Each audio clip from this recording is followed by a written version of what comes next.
Dzień dobry, nazywam się Magdalena Nowaczyk, jestem trenerem Broadway Beauty i dzisiaj przychodzę do Państwa z odpowiedzią na pytanie, jaki laser wybrać przy jego zakupie lub na jakim laserze pracować. Wokół laserów do usuwania tatuażu narosło bardzo dużo mitów i legend i dzisiaj właśnie przychodzę po to, aby odpowiedzieć Państwu na najbardziej nurtujące i trapiące Was pytania. Pierwsza kwestia, najważniejsza. Jakim laserem najlepiej jest usunąć niechciany tatuaż lub makijaż permanentny? Przede wszystkim kierujemy swoją uwagę głównie na lasery typu Q-Switch. Wśród laserów typu Q-Switch wyróżniamy lasery pikosekundowe oraz lasery nanosekundowe. I tutaj powstaje kolejne bardzo ważne pytanie. Które z nich zakupić do naszego gabinetu, aby skutecznie usuwał niechciane przez nas tatuaże lub makijaże? Przede wszystkim warto sobie zdawać sprawę z tego, jaka jest różnica między tymi dwoma laserami. Przede wszystkim chodzi o czas trwania impulsu. Szybkość impulsu lasera nanosekundowego liczymy sobie w nanosekundach, a szybkość lasera pikosekundowego liczymy sobie w pikosekundach. Z fizycznego punktu widzenia pikosekunda jest mniejszą jednostką czasu i jest to 1/10 nanosekundy. Zatem który laser jest skuteczniejszy? Nanosekundowy czy pikosekundowy? Laser nanosekundowy usuwa nam tatuaż za pomocą efektu mechanicznego rozdrobnienia cząsteczek pigmentu na mniejsze elementy. Z kolei laser pikosekundowy usuwa nam ten sam barwnik za pomocą fali akustycznej. Dzięki temu powoduje mniejsze obrażenie tkanek oraz tkanek sąsiadujących. Warto również się zastanowić nad tym, czy chcemy jedynie wykonywać usługę usuwania tatuażu lub makijażu w naszym gabinecie, czy może chcemy rozszerzyć naszą ofertę o dodatkowe zabiegi, jakie oferują nam lasery pikosekundowe lub nanosekundowe. Jakie są to zabiegi? Przede wszystkim pierwszy, chyba najbardziej popularny ze wszystkich zabiegów laserowych w ostatnim czasie, jest to zabieg peelingu węglowego, tak zwany Black Doll. Kolejnym zabiegiem, który możemy wykonać za pomocą tych dwóch typów laserów, jest zabieg laserowego odmładzania skóry. Jednak warto tutaj zaznaczyć, że jest to zabieg laserowego odmładzania skóry w sposób nieablacyjny, czyli bez naruszenia ciągłości naskórka. Aby wykorzystać w pełni potencjał naszego urządzenia, które zakupiliśmy oraz nie dać się oszukać przez producenta, warto wiedzieć, jakie filtry powinien posiadać nasz laser, aby spełniać te wszystkie funkcje. Jeden z dwóch najważniejszych filtrów, filtr 1064 nanometry, służy nam do usuwania makijażu oraz tatuażu w ciemnych barwach. W ciemnych, czyli w jakich tak naprawdę? Tutaj tym filtrem usuwamy sobie przede wszystkim kolory granatowe, fioletowe oraz wszelkie odcienie czerni, łącznie z takim delikatnie szarawym kolorem, czyli po prostu tak słabo zapigmentowaną, słabo wykonaną pigmentacją. Kolejny, drugi, jeden z najważniejszych filtrów, jest to filtr połową z tego 1064, jest to filtr 532 nanometry. I do czego on służy? Oczywiście analogicznie będzie on nam służył do usuwania makijażu lub tatuażu kolorowego oraz, uwaga, bardzo ważne, do makijażów i tatuażów w tonacjach brązowych. Dlaczego brązy podchodzą nam pod ten filtr 532, a nie 1064? Dlatego, że brązy są zbudowane na podpigmentach w kolorze czerwonym, tak? Zatem czerwień usuwamy głowicą 532 i analogicznie do tego również usuwamy sobie brązy głowicą 532. Kolejnym bardzo ważnym filtrem jest taki ciekawy filtr o bardzo takiej, powiedziałabym, niesamowitej budowie. Jest to filtr 755 nanometrów i służy on do wykonywania nieablacyjnego odmładzania laserowego skóry. Ostatnim filtrem, który jest bardzo również ważnym filtrem, jest filtr 1320 nanometry, przeznaczony do peelingu węglowego, czyli tak zwanego potocznie Black Doll. Pamiętajcie o tym, że Wasze urządzenie, które będzie dobrym urządzeniem, powinno zawierać wszystkie te 4 filtry. Jest jeszcze jedna bardzo ważna kwestia, na którą chciałabym zwrócić Państwa uwagę. Przede wszystkim w tych dwóch głowicach, czyli w głowicy 532 nanometry i 1064 nanometry, powinien znajdować się ogranicznik, tutaj rekomendowany przez producenta. Jeżeli tego ogranicznika nie ma, tak naprawdę dokładnie nie wiemy, w jakiej odległości od skóry powinniśmy mniej więcej pracować naszym urządzeniem. Ważna sprawa, na którą warto również zwrócić swoją szczególną uwagę, jest to moc lasera. I teraz tak, jaki laser wybrać? Mocniejszy czy słabszy? Drodzy Państwo, wszystko zależy od tego, jakie zabiegi chcecie wykonywać tym urządzeniem. Jeśli jesteś linergistką i chcesz wykorzystać swoje urządzenie głównie do usuwania niechcianych makijaży permanentnych, warto wybrać urządzenie o mniejszej mocy, ponieważ nie wykorzystasz do końca potencjału urządzenia, które posiada większą moc. Z kolei, jeżeli prowadzisz salon usuwania tatuażu lub wykonujesz tatuaże i chcesz dodatkowo wzbogacić swoją ofertę o usuwanie ich, warto zastanowić się wtedy nad mocniejszymi urządzeniami, ponieważ takie pigmentacje przy tatuażu są przeważnie wykonywane głębiej i potrzebne jest też więcej zabiegów, aby usunąć niechciany tatuaż. Dzisiaj przedstawiam Państwu urządzenie, jest to laser master, jest to laser nanosekundowy typu Q-Switch do usuwania właśnie zarówno makijaży kolorowych, makijaży ciemnych, tatuaży kolorowych, tatuaży ciemnych oraz wykonywania dwóch dodatkowych zabiegów, czyli peelingu węglowego oraz laserowego, nieablacyjnego odmładzania skóry. Dzisiaj podczas prezentacji zabiegu będę wykonywała zabieg usuwania ciemnego tatuażu wykonanego na ramieniu u mojej klientki. Zatem wybiorę sobie filtr 1064 nanometry. Przy zakupie lasera zawsze zwracam uwagę na jego wymiary. Dlaczego? Dlatego, że jeżeli posiadamy bardzo mały salon lub na przykład wynajmujemy od kogoś miejsce w salonie, wtedy wielkie urządzenie nie będzie do końca dla nas korzystne. Z kolei jeżeli mamy bardzo duży salon, wtedy i dużo przestrzeni, możemy się oczywiście zdecydować na większe urządzenie. Rynek laserów jest bardzo szeroki i lasery są oferowane nam w różnych gabarytach, dlatego każdy znajdzie coś dla siebie. Jeszcze zawsze zwracam uwagę na jedną bardzo ważną kwestię, a mianowicie ergonomię pracy.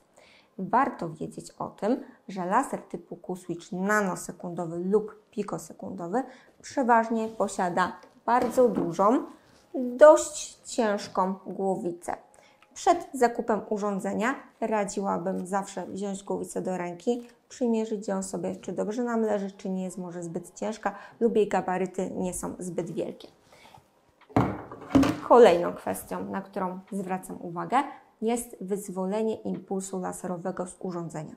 Najczęściej w laserach typu nanosekundowych lub typu pikosekundowego to wyzwolenie zachodzi z przycisku nożnego, chociaż są również modele, które posiadają wyzwolenie z głowicy.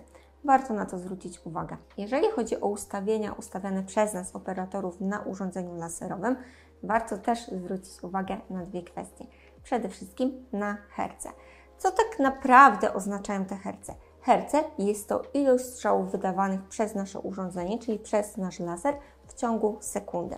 Dlaczego na to zwracam uwagę? Dlatego, że są osoby, które na przykład będą tylko i wyłącznie usuwały niechciane makijaże permanentne. Wtedy warto pracować sobie na niższych hercach, ponieważ jest to bardziej adekwatne do odczuć klienta.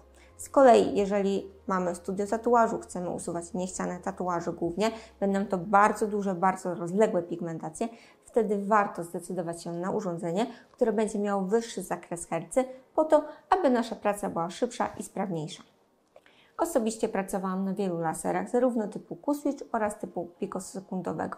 Moje osobiste odczucia są takie, że łatwiej jest mi pracować na urządzeniach, które posiadają wyzwolenie z głowicy, ponieważ wtedy mam łatwiejszy kontakt między moim okiem, czyli patrzeniem na obszar zabiegowy, a między tym, co robię z głowicą.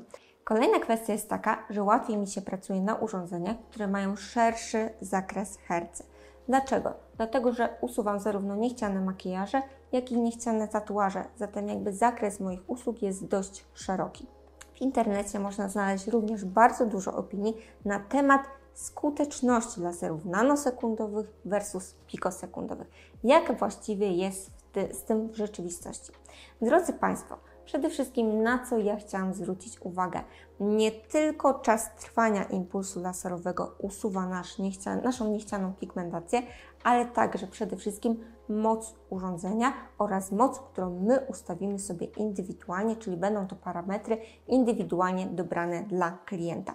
Kolejnym takim czynnikiem, który decyduje o szybkości usuwania pigmentacji jest, i co tutaj chyba Państwa trochę zaskoczę, jakość wykonania tej pigmentacji. Przeważnie pigmentacje bardzo profesjonalne, myślę tutaj o tatuażach, usuwa się niestety dłużej, ponieważ barwniki są bardzo dobrej jakości i trudniej jest je usunąć ze skóry. Z kolei dobrej jakości makijaże permanentne usuwa się bardzo, bardzo łatwo. Dlaczego? Ponieważ są one... Kolejnym pytaniem, na które bardzo często nie uzyskujemy odpowiedzi, jest to, czy można całkowicie usunąć makijaż lub tatuaż. Przede wszystkim najważniejsza kwestia. Wszystko zależy od tego, jak on został wykonany, jakimi barwnikami i czy jest to praca profesjonalna. Chciałam nadmienić tylko jedną rzecz, że usuwanie laserowe makijażu czy tatuażu można połączyć razem z usuwaniem chemicznym makijażu lub tatuażu, czyli z wykorzystaniem po prostu removera. W jaki sposób to robimy? Oczywiście w zależności od indywidualnego przypadku najpierw wybieramy sobie metodę usuwania, a następnie po upływie 6-8 tygodni możemy wykorzystać inną metodę. Obojętnie, czy to będzie laser, czy to będzie remover. W urządzeniu laserowym bardzo ważna jest żywotność głowicy, ponieważ to głowicą właśnie wykonujemy zabiegi laserowe i usuwamy niechciany makijaż lub tatuaż. Na co warto zwrócić uwagę? Jaką żywotność naszej głowicy deklaruje producent? Najczęściej ilość strzałów waha się między 500 000 a 1 000 000. Na każdym urządzeniu powinien być licznik strzałów. I tutaj ja również w moim urządzeniu posiadam taki licznik strzałów i jest on zlokalizowany na głowicy. Ja na moim urządzeniu również posiadam licznik strzałów i znajduje on się dokładnie na czubku głowicy w tym miejscu. Przy zakupie lasera najczęściej laser ma już na swoim liczniku strzałów jakiś wynik. Z czego to właściwie wynika? Z tego, że laser był wcześniej przez kogoś testowany. Jaka powinna być mniej więcej ta liczba? Myślę, że powinna ona oscylować w około kilkuset strzałów. Myślę, że około od 200 do 400. Czym właściwie są chłodzone takie urządzenia jak lasery nanosekundowe czy pikosekundowe? Przeważnie są to 2 lub 3 systemy chłodzenia. Pierwszy, najważniejszy system chłodzenia jest to system chłodzenia wodą. I tutaj moja uwaga, warto tą wodę wymieniać oczywiście na wodę demineralizowaną co najmniej raz w miesiącu, aby zapewnić właściwą żywotność naszego urządzenia. Kolejny system chłodzenia jest to chłodzenie powietrzem. I tutaj zwracamy uwagę na obecność wentylatorów adekwatnych do wielkości naszego urządzenia, przeważnie zlokalizowanych albo z boku urządzenia lub z tyłu urządzenia. Trzeci system chłodzenia, który jest jakby opcjonalnym systemem chłodzenia w laserach typu nanosekundowego lub pikosekundowego, jest to system chłodzenia za pomocą półprzewodnika. Lasery nanosekundowe oraz pikosekundowe posiadają dużą jakby rozpiętość możliwości działania w temperaturach o dość dużej amplitudzie. Możemy pracować z nimi w temperaturze około kilkunastu stopni, a możemy również nawet pracować w temperaturze do 31 stopni. Czy to działa dobrze na nasze urządzenie? Powiedziałabym, że raczej średnio. Zawsze staramy się pracować w okolicach temperatury pokojowej, czyli około 20-22 stopni Celsjusza. Przy zakupie urządzenia producent powinien nas wyposażyć w odpowiednie środki ochrony osobistej. Co to oznacza? To oznacza okulary ochronne. W każdym urządzeniu do kompletu powinny być załączone co najmniej 2 pary okularów. Jakie? Okulary dla operatora, oczywiście odpowiedniej ochronie przed daną długością fali oraz okularki dla naszego klienta, czyli dla osoby, której wykonujemy zabieg. Mogą być to okulary albo takie same jak dla operatora, albo również okulary zaślepiające, aby dobrze chronić oczy klientów przed szkodliwą wiązką promieniowania laserowego. Dobry laser powinien być również wyposażony w przycisk bezpieczeństwa. Co nam daje ten przycisk? Ten przycisk umożliwia nam natychmiastowe przerwanie pracy lasera w sytuacji awaryjnej. Na przykład, kiedy z urządzeniem coś dziwnego się dzieje, kiedy na przykład laser nie słucha naszych poleceń, nie reaguje na naszą obsługę lub na przykład jeżeli coś się nagle wydarzyło u klienta. Warto zwracać uwagę, czy ta opcja jest dostępna w naszym urządzeniu, ponieważ zapewnia ona właściwe bezpieczeństwo naszej pracy. Więc tak, dzisiaj goszczę u siebie klientkę, u której wykonano pigmentację około 2 lat temu i niech Państwa nie zwiedzie kolor tego tatuażu. Pigmentacja była wykonana przez tą samą osobę w tym samym okresie czasu i tatuaż nigdy wcześniej nie był usuwany. Z okazji tego, że jest to Pani pierwszy zabieg, dlatego wybieram tutaj parametry bardzo delikatne, parametry wstępne. Jest to też tatuaż ciemny, zatem wybieram głowicę filtr 1064 nanometry, czyli filtr przeznaczony do usuwania pigmentacji ciemnymi kolorami. Z kolei jeżeli chodzi o dobór hercy, czyli jakby częstotliwości uderzeń, impulsów lasera. Tutaj sobie dostosujemy już to indywidualnie do odczuć klientki podczas wykonywanego zabiegu.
Mam nadzieję, że rozwiałam Państwa pytania i wątpliwości związane z zakupem właściwego urządzenia.